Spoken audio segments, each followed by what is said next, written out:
Well, good morning, everyone. And again, I apologize for the delay, but we actually had a great public safety and education joint committee meeting. So while there were a couple other topics that I had mentioned as a result of the press release that we were going to talk about, I did want to address those briefly because I think that they were great reports and also have some great information that's coming out of them that I think you should be aware of. I first want to start off with our school bus safety cameras. We had some new information that came from our Montgomery County Police Department talking about the number of violations, and the number of violations has risen from the 700 and odd some number up to 825 as of the most recent number of school bus camera violations. I think the number before was 733, so we see consistently that the number continues to increase, and there continue to be a number of violations for buses that are being passed. Keep in mind, this is still with our existing 25 bus camera fleet, but I understand that there also are an additional 10 that have been kind of pre-wired that they've been moving around as well. So the number ranges somewhere between the 25 and 35 mark in terms of the number of buses that are currently wired, but this is still an extremely troubling number. Many of you know that the council has been very clear in terms of its intent to request that the fine be increased from $125 to $250. We recently sent a memo to the chief judge asking that that fine be increased, and we will be contacting members of our legislature to ask them to do the same. We do believe that this is a key priority public safety issue, and one in which is continuing to put our children's lives at risk. And so from that perspective, we're taking this very seriously and want to make sure that our drivers understand as well. I would be remiss if I didn't please implore our drivers to please, even if you're not sure, stop for the school bus. Even if you're not sure whether you're supposed to stop or not, whether you might be able to or not, the few seconds that you have to wait for that school bus arm to fold back and you to continue forward is certainly not worth putting a child's life at risk. And so as we had recently embarked on our pedestrian safety campaign and the You Only Live Once, making sure that our pedestrians are aware, we also need for our drivers to be aware and respect the bus. So I did also want to talk about another topic that we discussed jointly, which is our school resource officers, one of which in the recent eyes of Ferguson and others when it comes to questions of over-policing, militarization. I think we had a fantastic meeting. The School Resource Officer Program was actually brought up at the NAACP Parents Council meeting last week, and so it was a great opportunity to discuss about what our school resource officers do, what their expectation is, and what their limitations are. And so I want to make sure that all of my parents out there do understand that our school resource officers are just that, resources. They serve as a resource to our students, to our parents, to our community. They truly are, in the words of Associate Superintendent of High Schools, Chris Guerin, the ability for us to enact community policing. And that's extremely important because community policing isn't about locking our kids up. It's about providing them resources, mentoring them, guiding them in terms of making positive decisions. And we all know that in the social media world that we live in, to where we see so many influences on our children, to be and to have folks that are in there that are not only talking about positive relationships with our police officers, which is extremely important, but also about positive behavior is extremely important as well. And so having that aspect within our schools is extremely important. I did want to highlight the fact, for those who don't know about the School Resource Officer Program, that there's a memorandum of understanding that exists between our school system and our Montgomery County Police Department that actually gives us a framework for the role and responsibility. But it's very clear in that memorandum of understanding that the principal is in charge of the school. The school resource officer works closely in conjunction with the leader of the school, and no decisions are made unless, of course, there's a clear violation of law that requires an immediate response but all of the day-to-day operations that continue to exist within that school continue to do so, and the school resource officer has no influence over those. I did just want to briefly highlight the numbers that we saw as a result of arrests, which was another concern that was addressed with the NAACP Parents Council. There were 203 arrests during the 2013 to 14 school year. Out of our 24, and then actually with alternative school 25 high schools, that equates to less than one per month. And so when you look at the number of arrests that are out there versus the number of schools that we have, it's very clear that these school resource officers are not creating arrests. They're doing a lot more than that, and that just is one small piece of their job. And we'll also highlight that out of those 203, 91 involved marijuana, either with some sort of distribution or possession. Keep in mind that any of these incidents would have still resulted, even if we didn't have a school resource officer program, in those responses, because the administrators for that school nor the security can actually take possession of illegal substances, and so officers would have been called to respond to those types of incidents anyway. So taking that out of the mix, it actually reduces the number even further to the number of arrests that are taking place on our schools. And so from that perspective, I think that we're headed in the right direction in terms of what our overall intent is. And our overall intent is to try and make sure that we're reducing these types of incidents from happening, but then also providing our children with resources. I did want to talk about some positive news that the council undertook last week, which was the appointment of Natalie Fanny Gonzalez to our planning board. It's very exciting for us. I think that, again, it's a reflection of the great diversity that we have here in Montgomery County, not just cultural diversity, but also age diversity. I want to point that out. I think that it's extremely important for us when we're looking at the future of Montgomery County to make sure that we have folks that come from all aspects of our community so that we can really plan something that speaks to everyone, not just a few in our community. And so this is a great plus for us. I look forward to the great work that she's going to be able to do. She was present at our planning board semi-annual update, and we look forward to continuing to work with Ms. Fanny Gonzalez throughout the upcoming years. I also wanted to highlight something that the council continues to focus on, which is our youth and our millennial generation. We actually have a youth town hall that's coming up this Wednesday, and it'll be a great opportunity for us to hear about some of the youth issues that are going on and continue to respond to those youth issues as well. And so I'm very excited that this is going to be an opportunity to hear from high school kids as well as elementary and middle. It's very interesting because we oftentimes get some great ideas from a lot of these youth town halls about things that we can work on, and especially leading into our budget season next year, a lot of things that we can focus that are tremendous needs for our community. And so I'm very excited about that as well. I wanted to close in talking a little bit about transition. Many of you know that with the election coming up, and of course we have early voting that starts on the 23rd through the 30th. So we are starting to ramp up in terms of transitioning into our new council. I'm very happy to see that both Tom Hucker as well as Mayor Sidney Katz have been very involved in meeting with council staff as well as attending various meetings to ramp up so that they can really hit the ground running.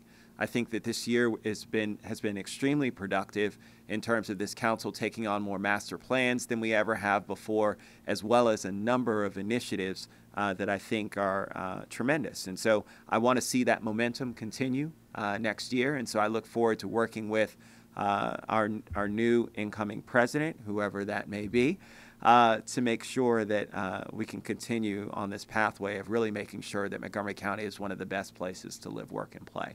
And so with that, I'll turn it over to you for questions. Hi, question. Kingsview Middle School.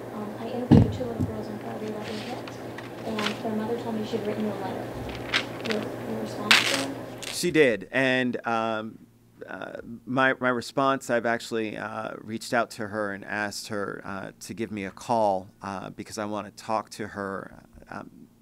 This situation is extremely frustrating for me. One in which I had been in contact with our school system about some of the challenges that these Kingsview Middle School students were facing in their walk route. It's something that I became aware of when my daughter first started attending Kingsview Middle School in 6th grade, and had espoused then my concerns about the walk route that was proposed for her, as well as many other students from the Kingsview Village neighborhood.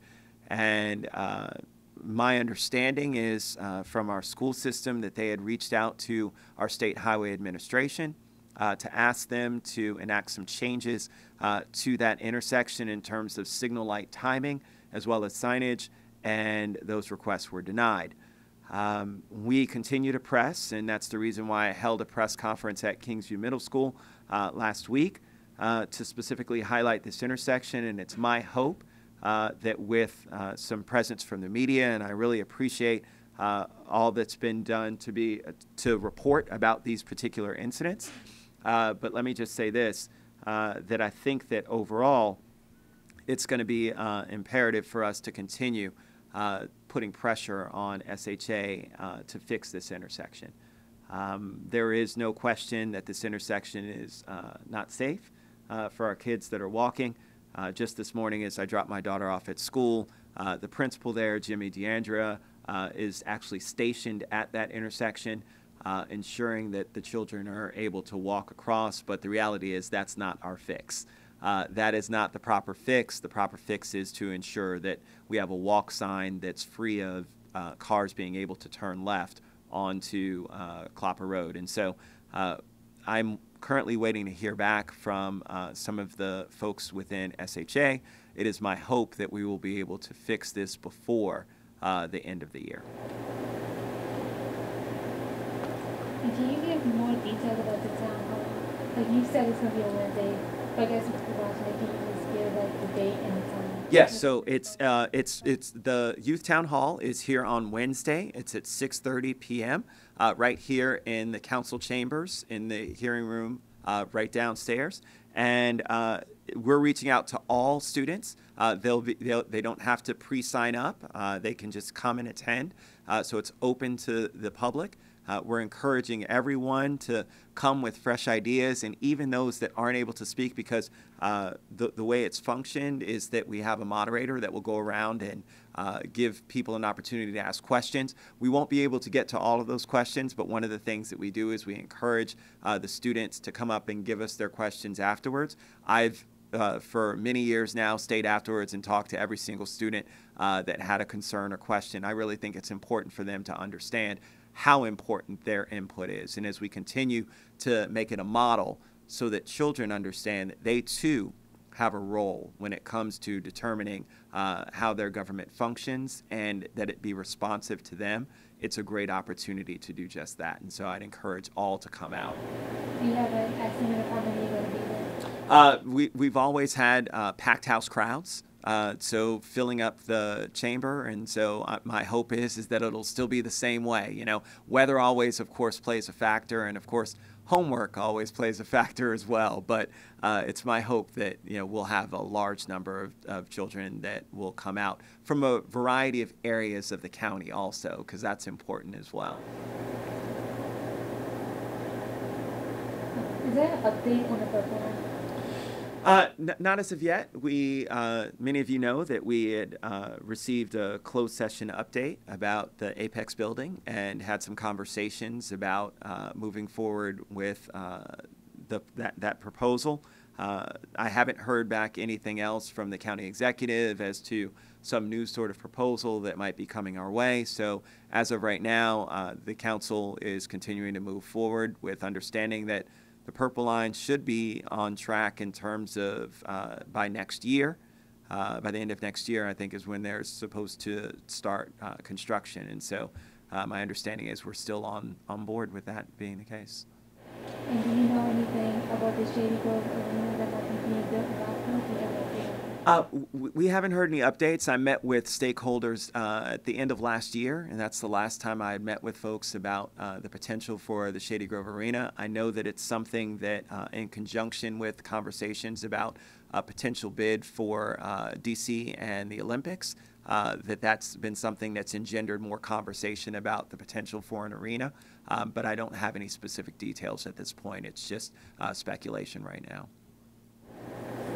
Greg, could you talk a little about what was discussed at your town hall, your community meeting in Montgomery Village last week? Absolutely. So last week, the Montgomery Village Town Hall was actually the week before, but last week was the Up-County Town Hall meeting that was in Clarksburg, and had a great opportunity to talk to folks there about the Clarksburg Town Center and its progress. Residents were very positive in terms of understanding that the direction that we're headed in is one that certainly represents progress. Part of the challenge still remains with a lot of the road infrastructure that continues to still need to be built. I had stressed the need for us to work together with our county executive in coming up with a proposal for Stringtown Road. The Stringtown Road piece of it is also something that is a very dangerous stretch of road in Clarksburg that has engendered many accidents. And so we are working feverishly with the developer as well as with our Department of Transportation to come up with a proposal that we can move forward with on quickly. And so it's my hope with my conversation with the county executive at the end of last week that we can actually have something come to fruition rather quickly.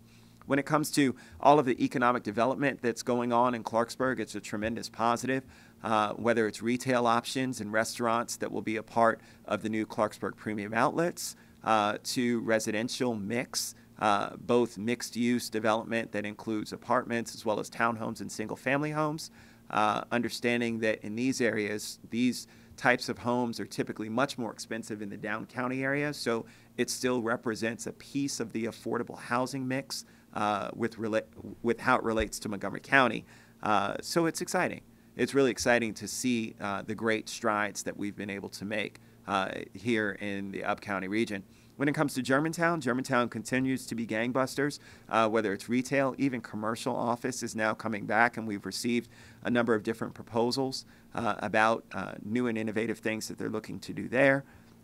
We have a brand new hospital, Holy Cross Hospital Germantown, which is already at its 3-year projections in terms of capacity. And I think that's important to mention. They are already now talking with their board of directors about future expansion based on what they've seen as a result. And, you know, this is no surprise. Many know that Germantown, if incorporated, second largest city in the state, only to Baltimore City. So the reality is that with almost 100,000 residents, Germantown remains a place where we're going to continue to see expanded growth, not only when it comes to economic development and commercial, but also when it comes to housing. And so from that perspective, with a MARC train station that's there and the many opportunities that surround that area, there's a lot of promise to see that's going to come to the Up-County.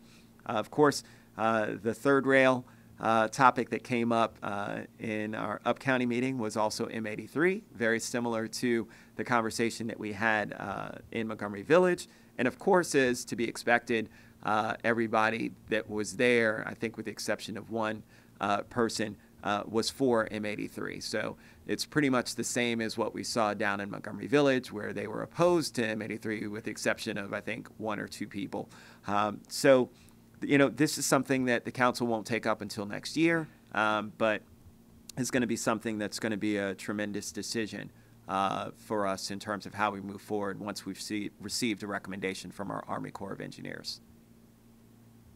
And then last but not least, I did want to talk about Ban the Box, because Ban the Box bill seems to be moving forward rather quickly, and I think that in terms of the amendments that were made, that our business community is in support. I think we've struck a key balance between our overall goal, which was to make sure that people who might have had an arrest conviction on their record were given an opportunity to explain themselves at the interview phase. And that's what everyone's intent was. I think that's now what the legislation speaks to. So much so that I was contacted by the chair of the Prince George's County Council, as well as a member of the Prince George's County Council, who are looking to implement the same exact legislation that we are. And so we forwarded our bill, our marked up bill, over to the Prince George's County Council, and we expect that they'll be introducing that shortly in front of their council also. And so with that, I'll take any other questions. All right. Well, thank you very much, guys.